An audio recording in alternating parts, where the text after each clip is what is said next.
Hi, everybody. I'm Pat Fleming with Accu-Stats Video Productions, and I have a guest today in Mika Immonen. Mika, how are you today? I'm good, Pat. How are you? You had a tough ride in, didn't you, from New York? Yeah, well, I'm getting used to the mass transit here. Yeah. Mika is living in New York City now. He is a two-time, or I should say, a world champion in 9-ball and 10-ball. He's a two-time consecutive U.S. Open champion. He's won the Challenge of Champions twice, and he's an All-Japan champion. So, Mika, the event that we're going to be looking at today, the match, is the 2009 World Straight Ball Championship. Right. That was played right here at Breaker Billiards in Clifton, New Jersey. And we are going to review a match that we both remember well. Yeah. The match is against Mike Sigel. And this is going to be a player review. And player reviews are very popular because it allows our viewer to get into the mind of the player. So we're going to watch this match, and I'll ask you many questions, and we'll talk about the strategy also and the game itself. But before that game starts, I want to brief our viewers a little bit about the history of Mika Immonen. First of all, I thought that you were born in Finland, and you just corrected me. I had Let's to. talk about that. Yes, my parents they are both from Finland, 100%. But they met in Italy. My father did some. He was studying tailoring at the time. My mother is an artist, and she did some studies for interior architecture. So they met through some Finnish community party, and then eventually they hit it off and hit the road and went to London, UK. And then that's where my sister ahead of me, about a year and 2 months, came out, and then me and my twin brother. So you were born in... We were born in London. In London. And you have a twin. I have a fraternal twin. Wow. And does he's that... also a pretty good straight ball player. He's a 100-ball runner. Oh, Lord. That's great. And how long were you in London? We were just a year in London, actually, and then my father got a new position in Manchester, and ended up living another 6 years in Manchester. My parents, they split up. That's one thing, but I stayed in Finland with my siblings and mom till 1980, and then moved to Finland. So you were in England for about 7 years? Yeah. Okay. And then you moved to Finland. Yes. And then you stayed in Finland until you were what age? Yeah, I stayed in Finland until I was Mr. Mika Immonen. roughly 27, 28. Mm-hmm. I started playing pool in Finland when I was 15, so a good 12, 13 years later, I decided that I needed a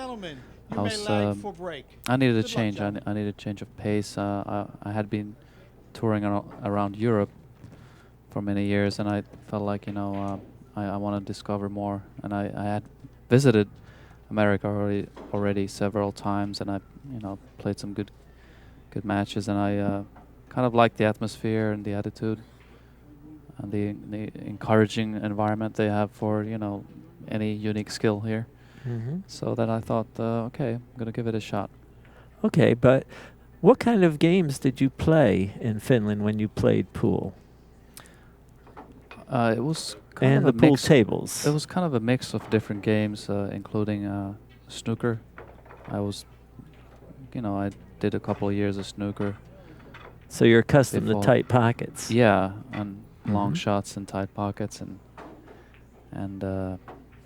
I did a little bit of this Russian variation of a game called Kaisa, but I also played Russian Pyramid a little bit. I visited with a team. We went from Helsinki to St. Petersburg a couple of times. We played some Russian billiards, and those tables they're very, very tight.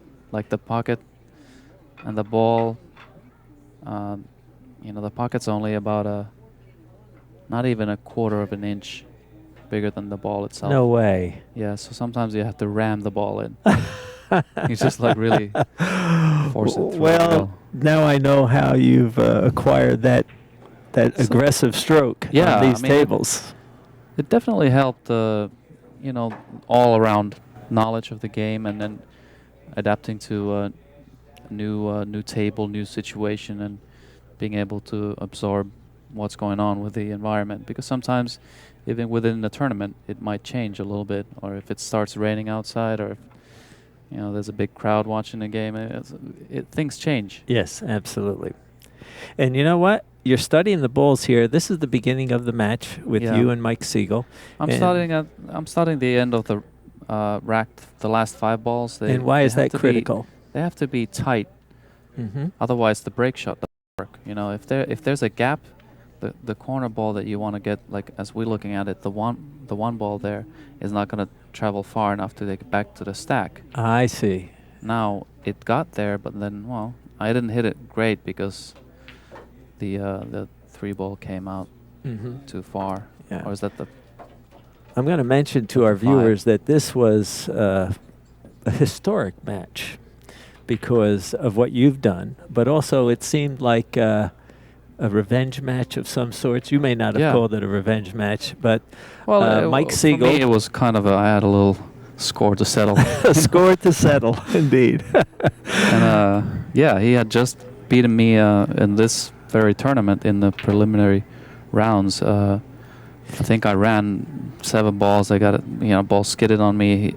Mike got to the table and he ran a few racks, and then there was a little discrepancy about a dispute about a ball because he was so near the object ball, but he kind of followed through, and it was a clear double head. But he was following his some old rules. Right, and when he played, to be perfectly frank, when he played, that was legal.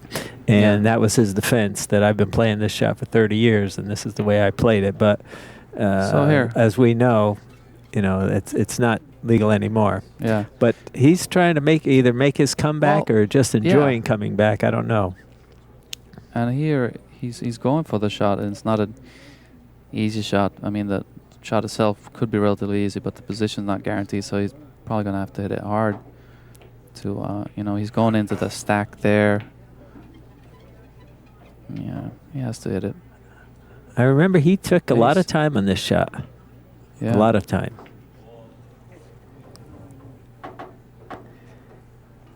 And Mika, we're going to talk about the play here, but in between racks, I'm going to mention some things that have nothing to do with the game. All right? Okay, so there he overcut the ball. And it's going to come back up.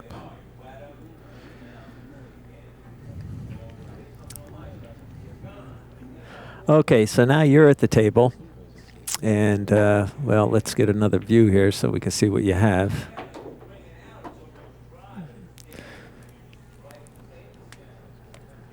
Yeah, it looks like I have a ball. I can make it in a side pocket. 9 ball.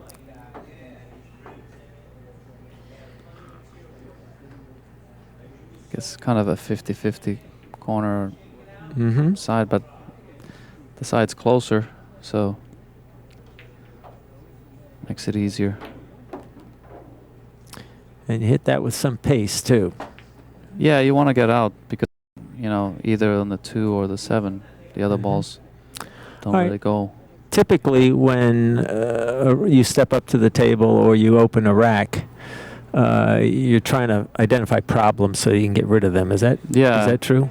Yeah, you want to clear areas. You want to clear the balls nearest to the pocket first. And you want to find a pattern where you can break part of the stack while still guaranteeing yourself a shot. And it's called, keeping yourself an insurance ball. An insurance ball. Yeah. And sometimes you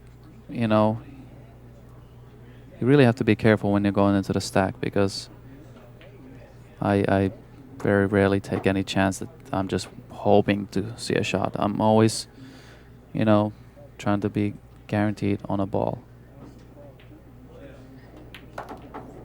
And here I've left myself.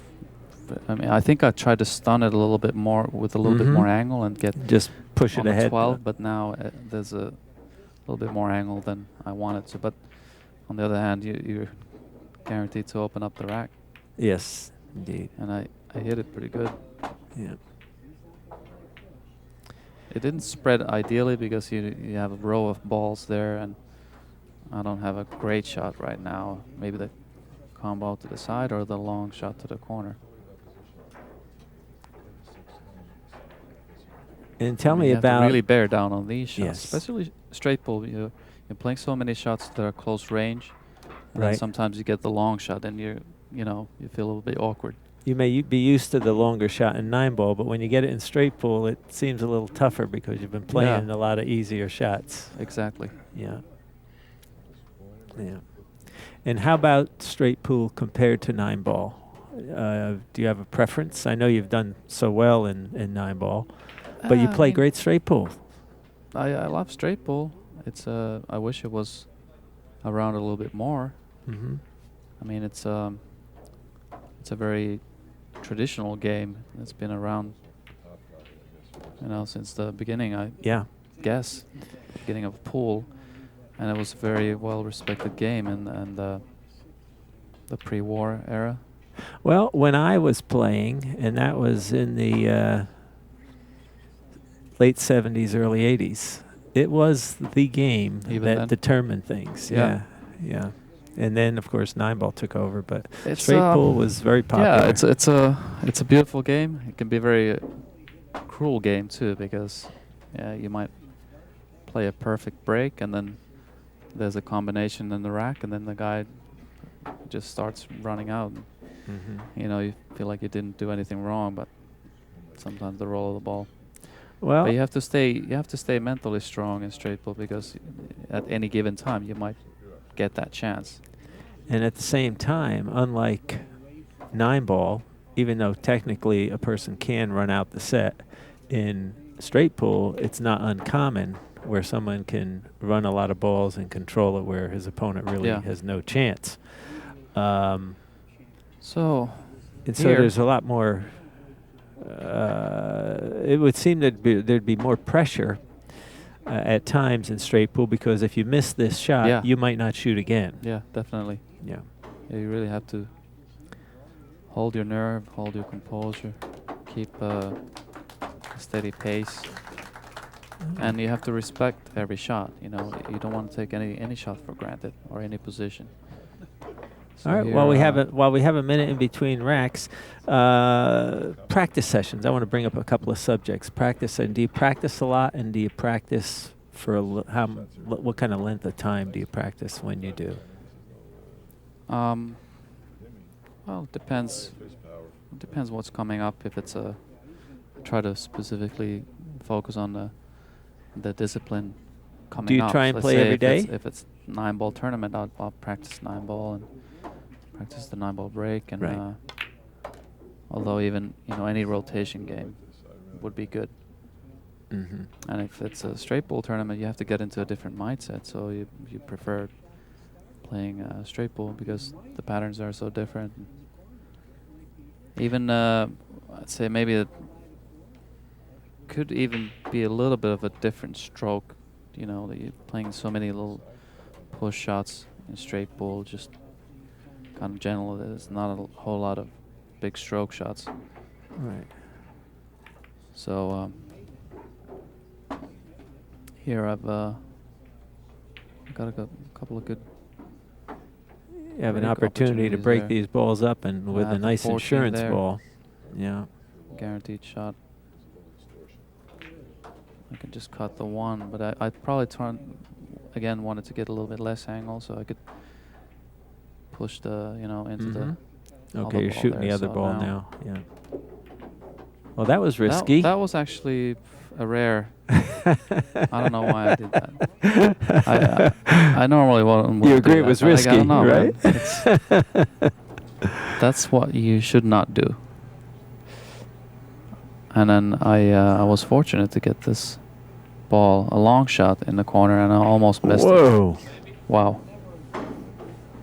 Yeah. And that could have very easily be in the end of a run. Maybe it was a, blessing in disguise, because sometimes when you get away with stuff like that, you kind of tell yourself, "Or let's not do that again. Let's not take that chance. Let's just always play smarter patterns and leave yourself the insurance ball." Mm-hmm.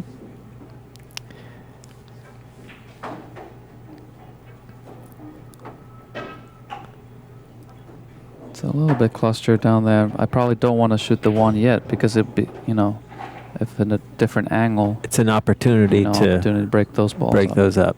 Yeah. So looking for a better opportunity. Sometimes you have to take a tougher shot to build the right pattern. Mm-hmm.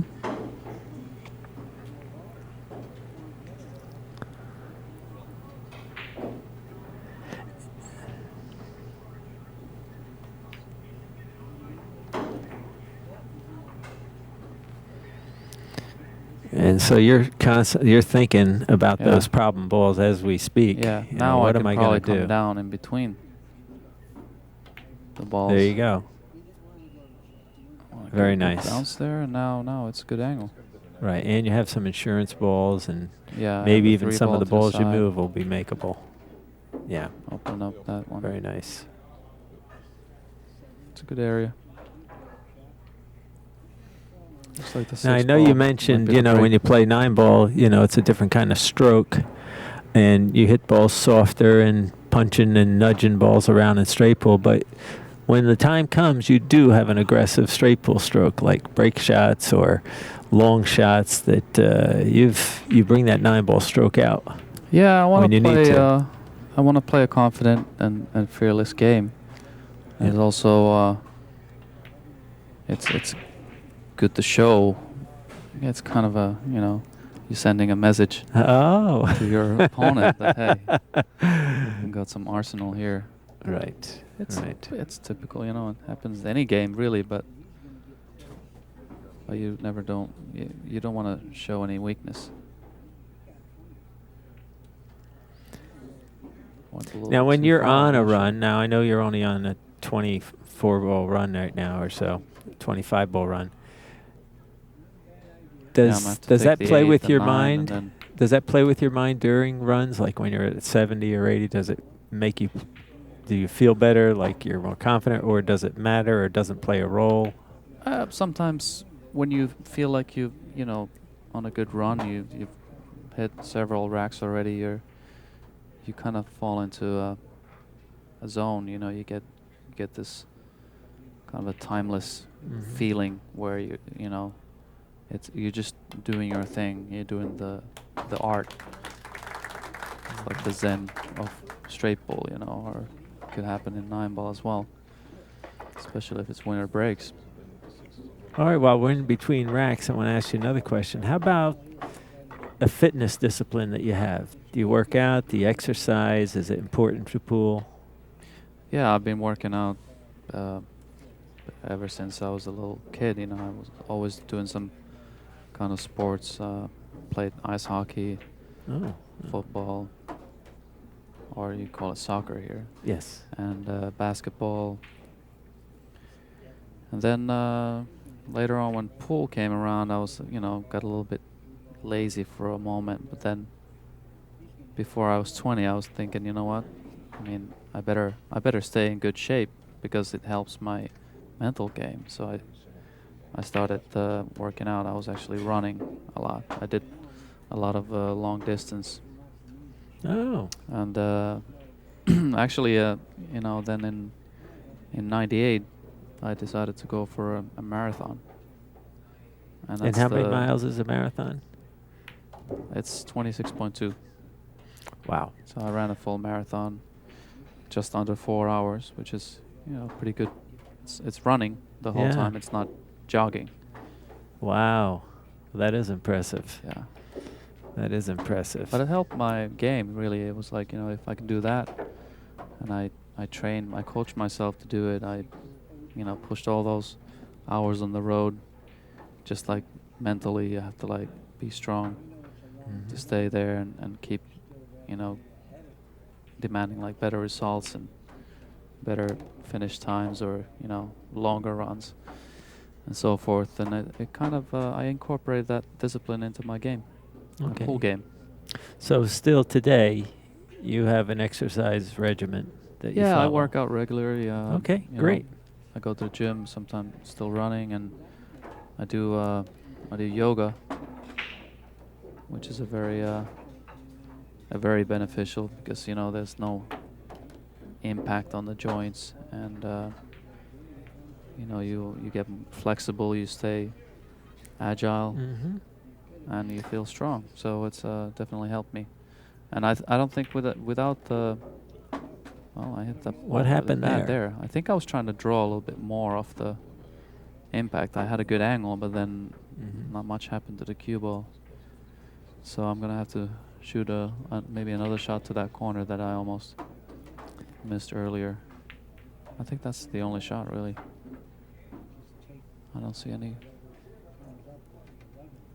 Yeah, I think that's what you have to do. I'm checking the line, and it's just like the straight direct line was going past that ball, and then you have to be careful when the ball is that close to the cue ball. It can be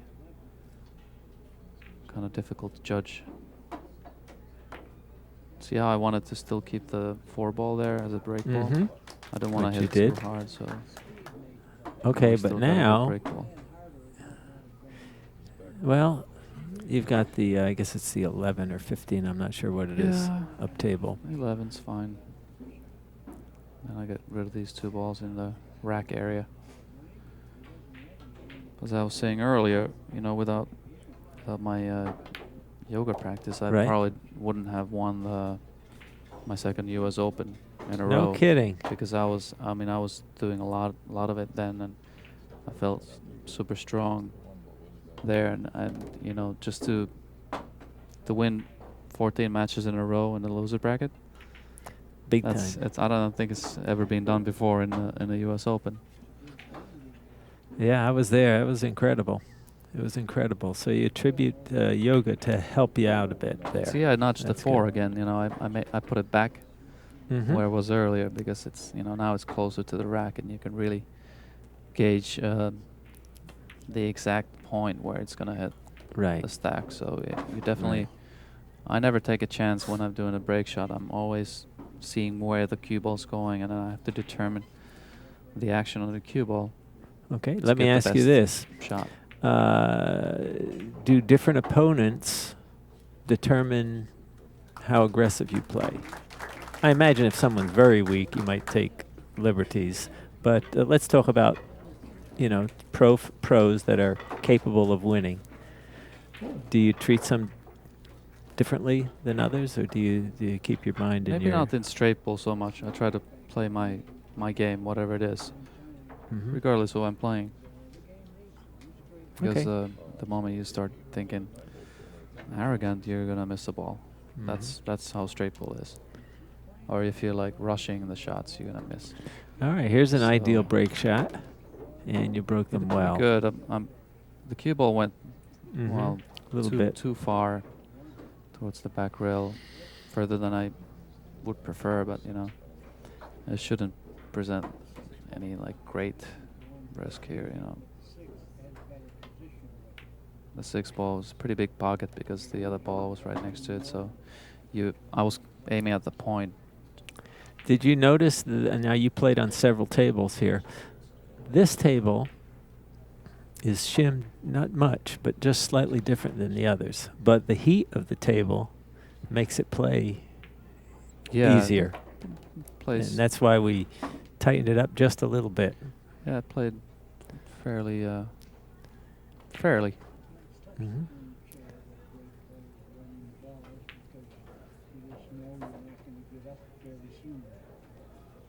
Also, I played a little faster because of the heat. Now it's this rack is wide open. Yeah. All I need to do is. So I need to create a good break ball here, though.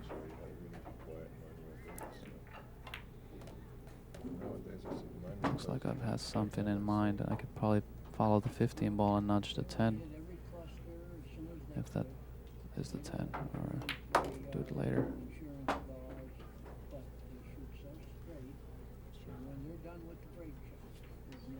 See those 2 balls in the corner of the rack area? I mean, Mm-hmm. we're going to create a break ball from there.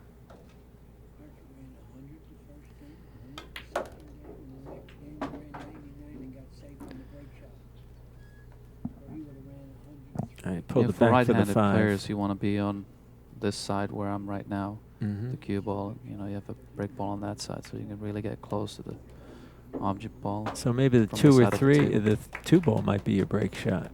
I could probably play a stop shot here and then play the 3 in the side and then nudge the 2 a little bit. Mm-hmm. You know, make it a little more ideal. And then I have a little nice triangle area there where it's Oh, play perfect. Stop, stop, stop. There you go. And now I have a good pattern already. Mm-hmm. Straight ball, you want to create a pattern in your end game, like typically a triangle. You don't want to move the cue ball too much at the end of the rack. Exactly. If you don't have to, obviously. Mm-hmm. The less movement on the cue ball, the better.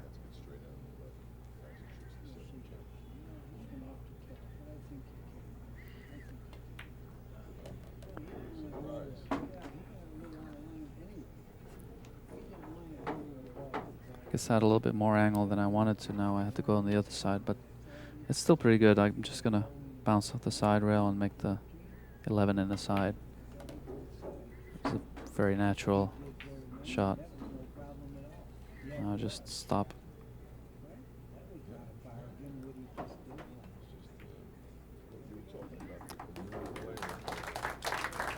Well, there you go. You're at 56. And this is a 150-point match.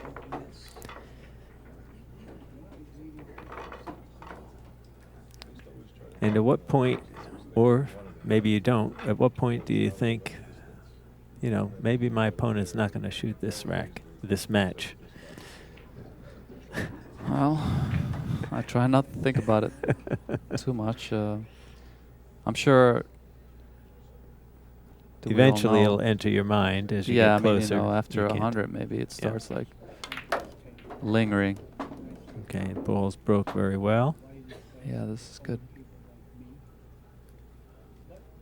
You don't want too much traffic downtown there, but you know, sometimes it's. Do you have a plan when balls are up table? When do you get rid of them? How long do you leave them there? Is there any plan in general that you use? Unless they're in a good pattern, you want to get rid of them soon, because sometimes they might be blocking a ball in the rack that you want to shoot up table. I see. So could present a danger. So like here, the 5 ball is natural. You want to get it out of the way because it's blocking everything else in the rack from the right side. Mm-hmm. Well, you still have problems in the rack area you have to deal with. Let's see. Not any huge problems. I mean, I can pick balls, go left, right. I don't want to go into balls like that, though. Unless, you know, there I think I can make the 9.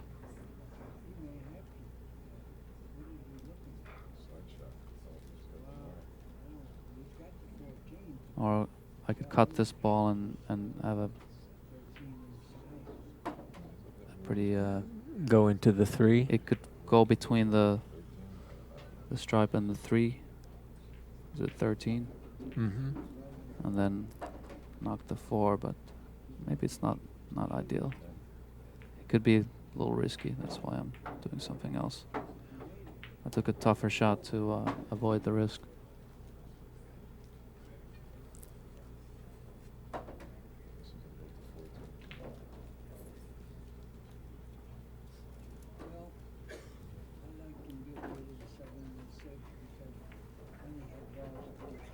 Do you ever look at your opponent in between racks or while you're playing, or you just avoid it, or you don't even think about it? No, I don't. Yeah, I don't think about it. think I tried to get more towards the center of the table where I could hit the top ball, but now I have to go take these 2 balls first. There's not too many balls left to open up that cluster area.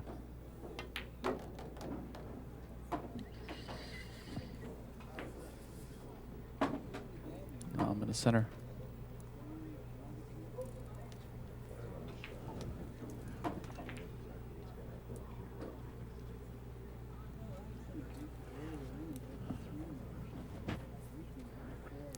Okay, so you're going to play that stripe, and it's going to move some balls. And uh-oh. Oh, you're all right. Yeah. All right. Still not. No not break great shot though. yet. I mean,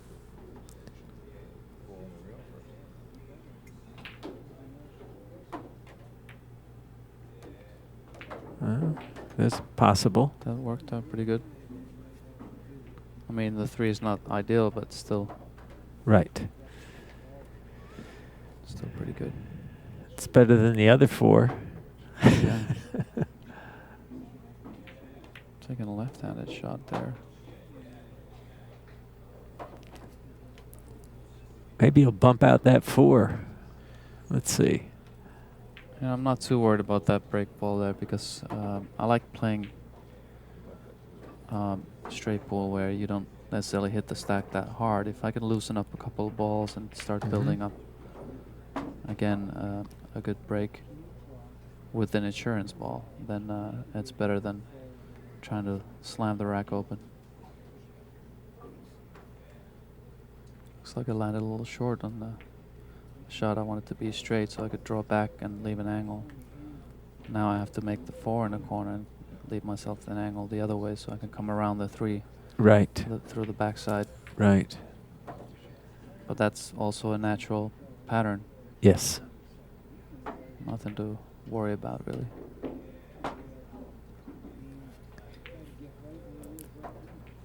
I kind of want to get back to where the cue ball is right now. That would have been the ideal angle if had it been straight earlier that on the stripe. And that's where you're going. Nice shot. Exactly. And now you're at 70. You're just about halfway there.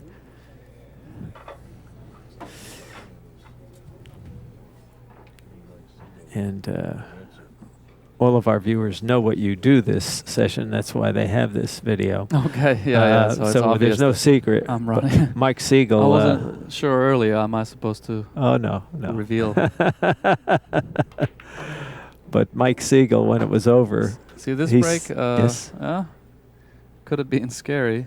Oh, yeah. One shot there, but Yep. you know. Mike said after the match was over, he approached one of the commentators. He says, "I knew he was going to run 150 and out." That's what he said. And if he didn't, I was going to do it. I mean, but I'm starting to feel good. Mm-hmm. You know, looks Picked like up I'm the picking pace up a little the bit. pace. Yeah. Mm-hmm. But it's also the patterns are like, you know, seem more natural and opening up, and I guess when you're in the flow, you see them easier. Even there, it's no, like, you know, you're always gonna have a shot on the 1.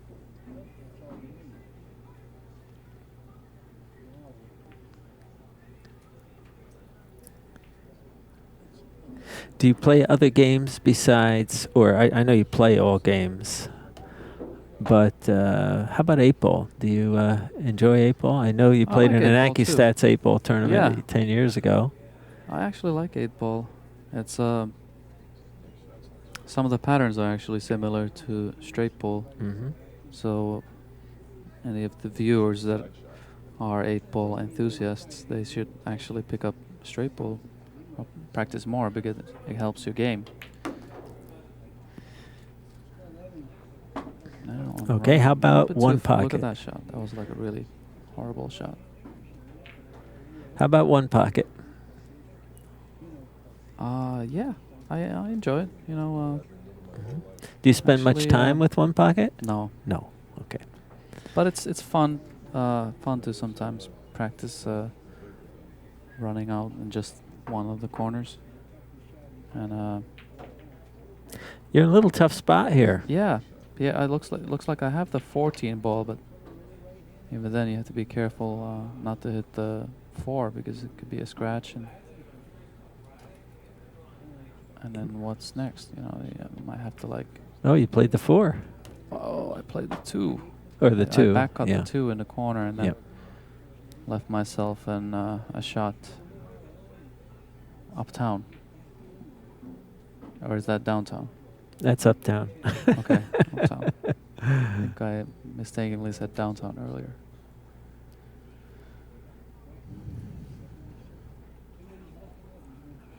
All right. It looks like you're going to play the 8 ball. Huh? I like downtown better. Shooting the 8 downtown? No, I'm just saying. Oh, you like shooting downtown. Because New York downtown. Oh, like okay. All right, I was able to nudge the ball next to it, leaving a good shot. Still could be tricky. You have to be careful here. I mean, I think I'm going to play on the last stripe there, and then it could open up the whole rack. You have to kill the cue ball here on this shot. I put a lot of left. Mm-hmm. Actually, right English. Right, correct. Right English. Killed the cue ball, and now I guess I can go a little bit into this. Okay. Didn't leave anything too easy here. Nope. You have a shot, but it's pretty severe angle. Yes. Question is, do you go back around the table or do you try to kill? I think you hit this pretty good, pretty hard.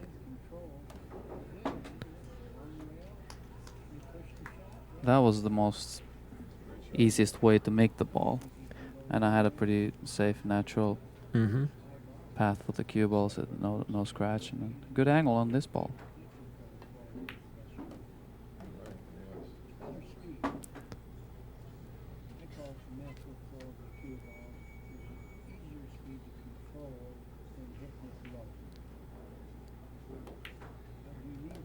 Make sure you leave a good angle on this one.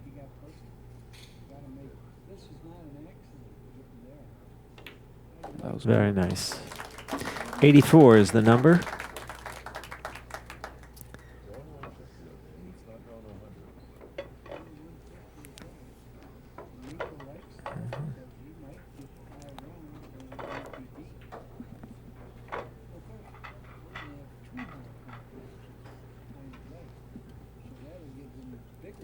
So Pat, I hear you. Yeah, I mean, like you said, you used to play a little bit, and I used to play. What's your highest run?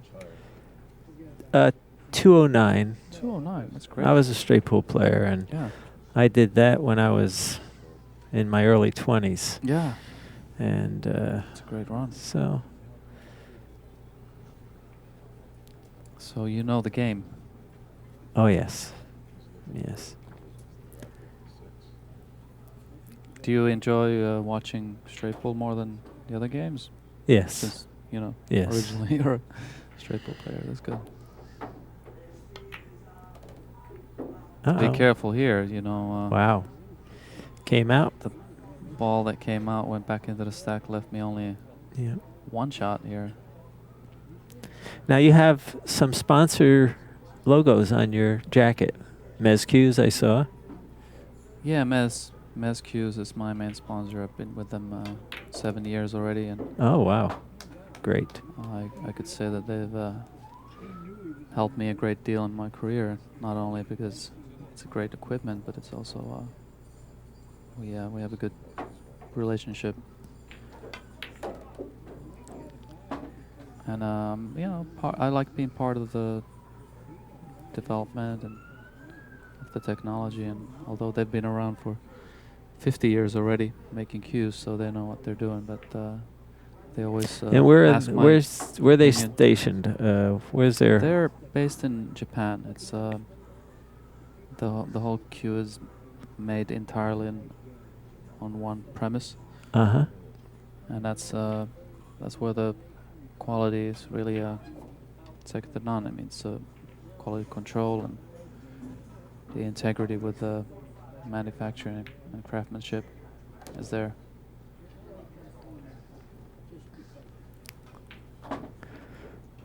It's like anything that Japanese do, that they do with great pride and accuracy and integrity. Yes, indeed.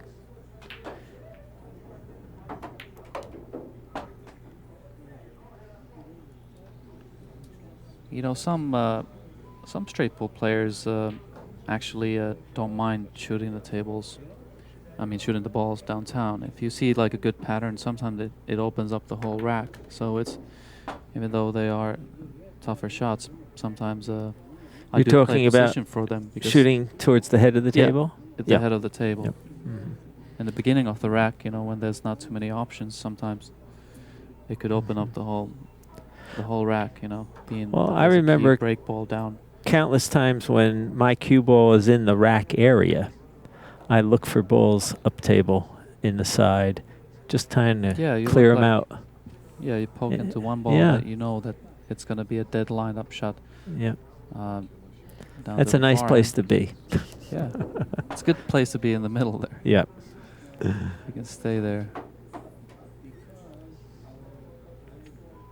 I like shooting balls in the side pocket. Side pockets? Yeah, You like that? It's tougher, but you know that also can you know, especially you have to be accustomed to it, because a lot of times before the break ball, your last shot is the side pocket. Right. So Right. I'm running out of position here a little bit, you know, give myself tough shots. So hope I can get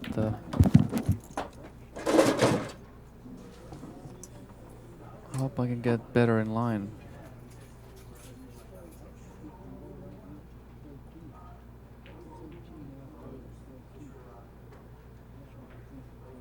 If I can get rid of the 14 there, I'll be in good shape.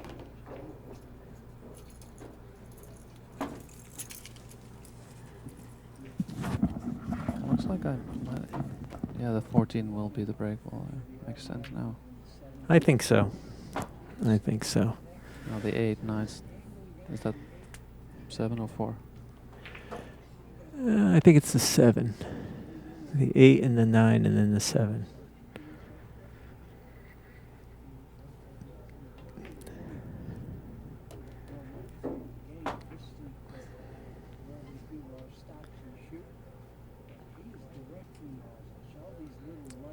Are we at 98 after this? This will be 98.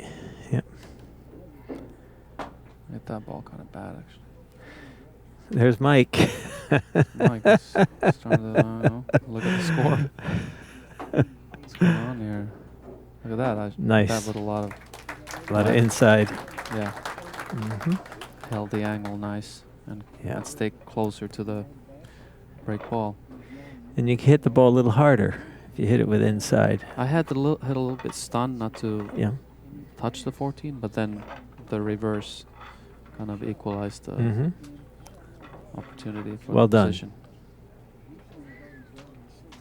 Sometimes you can go around the table, hit the side, and then go around the angles, but that could be tricky. All right, here we are, 98. Getting ready for the century mark. See, I hit that with low right. Sometimes when you're hitting a piece of the top ball, but you're going to between balls. Yes. But as you're looking at it, the ball closer to you is the first impact. If you put low right, it's going to make a nice little hook into the side rail and come back out. That's one of my favorite break shots, actually. Uh-huh.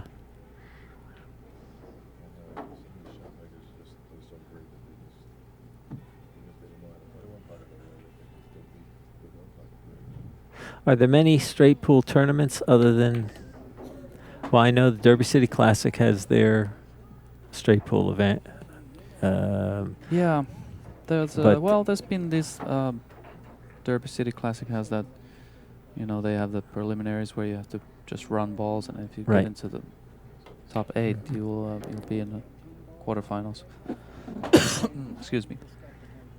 But it seems like other events are adopting this format, like Valley Forge, they had one. And I think this latest Bob event Hewitt was also one of the sponsors, benefactors, and the latest event, also, you know, the BCA, the whole extravaganza in Vegas, they had the similar event. So, and I won the most recent one. I played Tony Robles in the finals and won. Ran 101 that match. And out.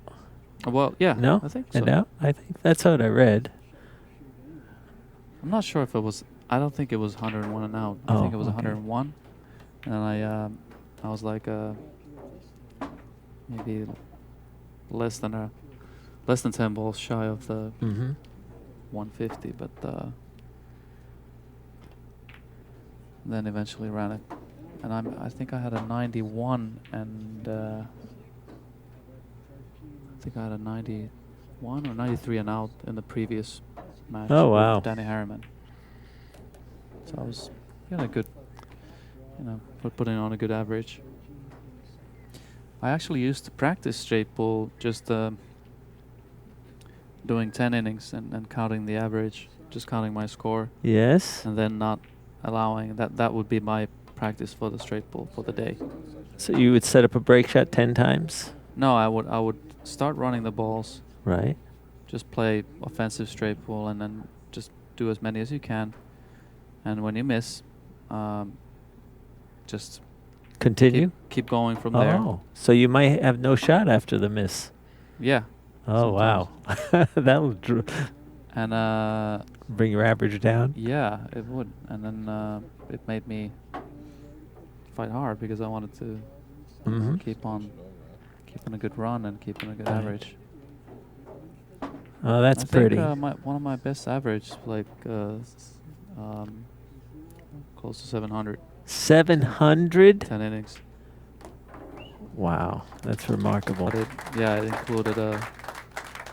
included 2 runs over 150 and another run over 100 and just 7. How long ago was that?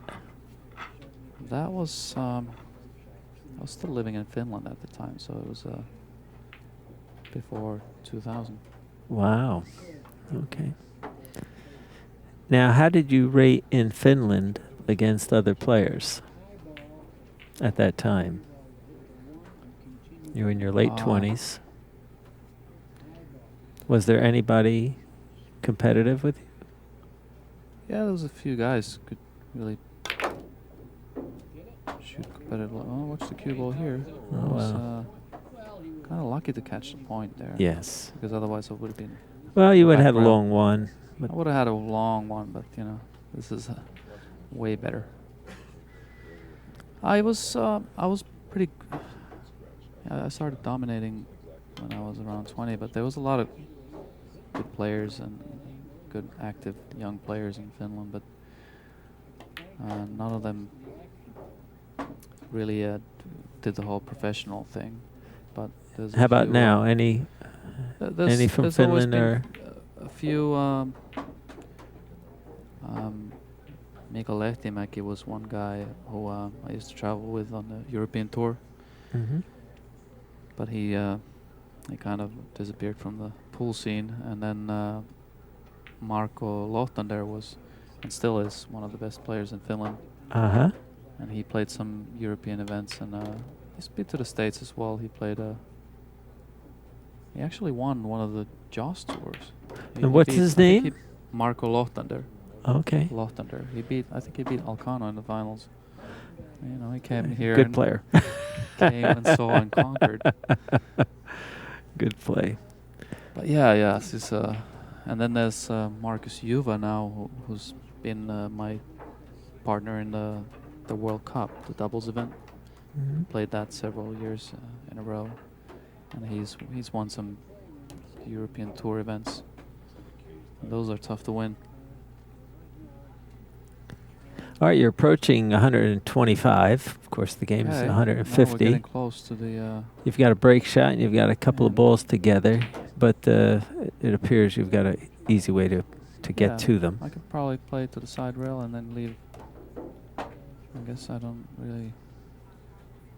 I thought I was gonna stay near the right side and then come around and play the 6, 11, 8, and leave that the other ball as a. Well, you're considering it now. Later, maybe some other balls are easier to play for the break shot, because if you leave that shot, as we're looking at this one now that I'm making, sometimes you can get on the wrong side and it could create problems.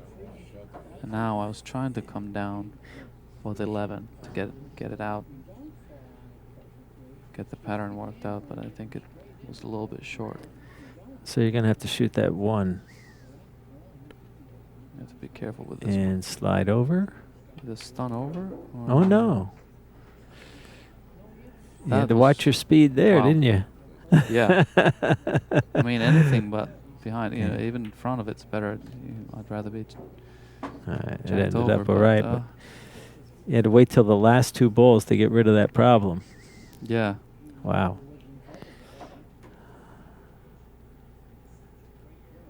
Even here, you have to shoot the 6 because the 8 doesn't go, but that's not really a big issue there. 126.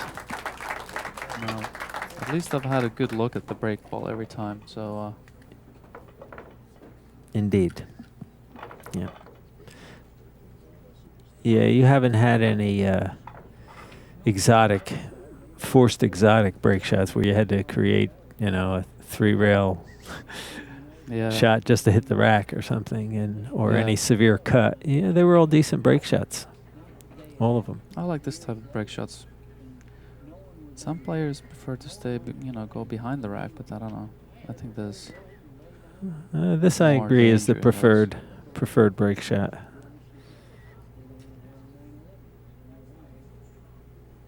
Is it the bottom?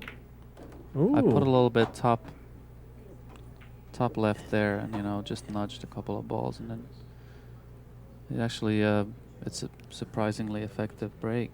See how they open up? Yes. Now it all depends on. That's my second favorite break. The following like that? The following, yeah. Oh. If you draw like that, you actually have more danger of scratching in the corner pocket, because the cue ball makes the hook. But it doesn't hook strong enough, because you're hitting the wrong ball first in the rack.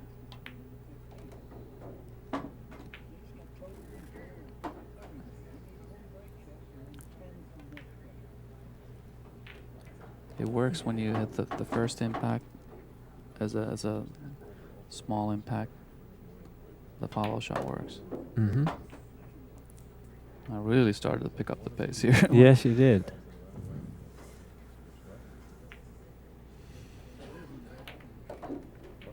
That was a you wanted to badly judged. You wanted to knock that I wanted to get it out of the way. And Yeah. The shot on the 7. Careless. See, that's when my, sometimes the downfall could be the getting too comfortable and, Yeah, we've all been there. This one, but that went. You're in pretty good shape here. Pretty good shape here. I guess the 12 is the break ball. You don't really want to move that.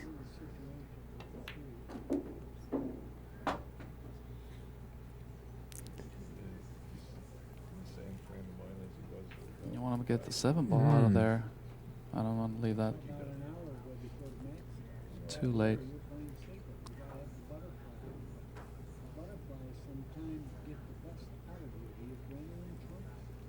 Can you make any of those?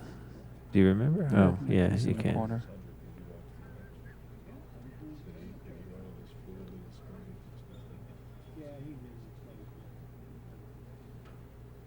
But what don't you like here? I don't know. I mean, I guess if it was straighter on the 4, I would come down and make this ball, but I think it's going into the other ball. So now I can actually kind of stun with a little bit of draw, maybe go between the 9 and 3, and then make the 9, 3, 4. Right, and that's what you're doing. Perfect. Too much angle, but I can still probably kill this shot. You might kill it with the 3. Ball. Play it a little bit inside English, you know. Right. Even hit the side rail. There you go. Perhaps. Oh! Close. At that point, I'm probably pretty accustomed to what it's going to take or not. So I didn't look too worried there. You just, whoa, slow down there. You might have to go to the rail and out. No, it's a stop shot. Like a little. Okay, there you go. You might have to stretch on this one. A little bit further even, you know, so I can stretch from the side of the table. Now I might have to really reach out on that one. Yes. 140. No, I'm checking. Yeah, no, I can reach from the side. It's fine. And I guess I could say I'm feeling pretty comfortable now, although you gotta still. Mike's feeling pretty comfortable too. he's ready for his concession speech.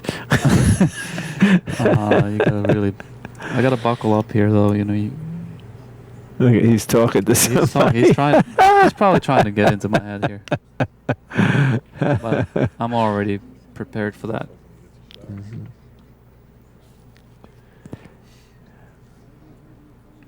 At least he wasn't talking when I'm running the balls. Oh yeah, you can reach it. Look at this. Very nice. I was a little bit, maybe too cautious there even. You know, you don't want to screw up your last break shot, but now it's left myself a tough shot.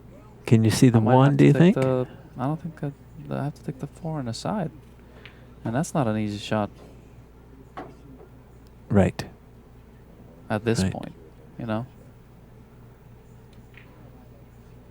Does the 1 pass? Don't know. It's been months.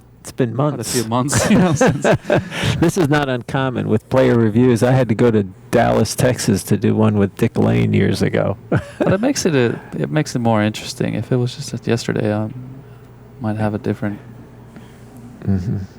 stuff to say. But no. Side pocket. The side. There you go. Uh-oh. Again? Again. I think he played the combination. Yeah. Yeah, I think I remember a situation. And it's really not. There's nothing. Not an easy combination. A little bit off angle. Yeah. Slight angle, but perfect. Made it in the heart of the pocket. That was probably the clincher. Yeah. Now it's over. Now it's really. If you wanted, you can go into those balls, and you've got some insurance balls. I don't know how many you need. 10. Yeah. You don't want to go into. You don't really need 10-2 because it could nudge you behind the 1 for the 15. Right. But, you know, you can go into. You might not have to touch any of them actually. Sometimes you just if everything's you have enough balls open, you just work around it. Don't take any chances.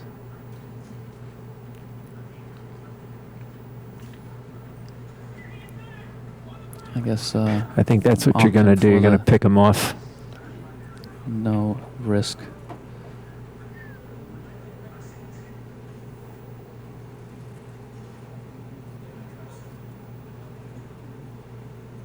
A little bit draw, maybe.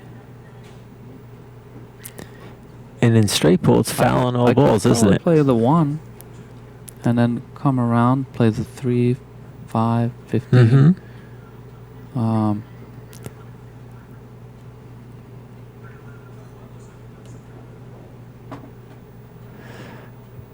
I can leave 5 balls on the table, so that's. So you need 5 right now. I want it to be as easy as possible. Here I went, but you knew you were I knew covered, I was safe. So it was okay. You just bumped them a little bit. That was the pattern, the ideal pattern. Shot on the side.